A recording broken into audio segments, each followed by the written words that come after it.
तिकडे छत्रपती संभाजीनगरमध्ये भारतीय जनता पक्षाला बिहार निवडणुकीमध्ये मिळालेल्या विजयाचा जल्लोष साजरा करण्यात आला। या जल्लोषामध्ये मंत्र्यांनी आणि खासदारांनी फुगडी खेळत आनंदोत्सव साजरा केला। या जल्लोषामध्ये भारतीय जनता पक्षाच्या नेत्यांसोबत संवाद साधत आढावा घेतलाय लोकशाही मराठीचे प्रतिनिधी सचिन बडे यांनी। पाहूयात।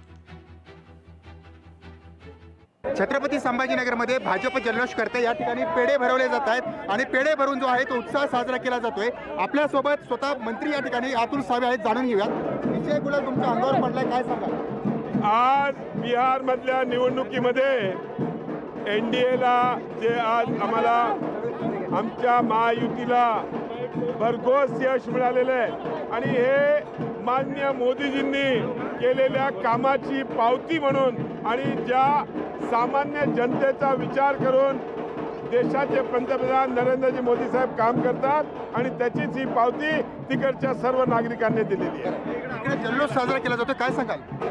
आज बिहार विधानसभेच्या निवडणुकीचा निकाल हाती येतोय। 200 पेक्षा जास्त जागेवर एनडीए जिंकतंय।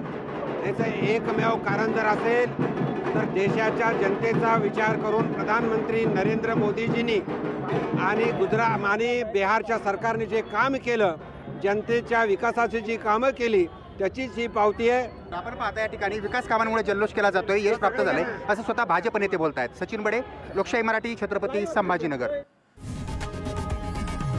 लोकशाही मराठी, ऐका, पहा, जागरूक रहा।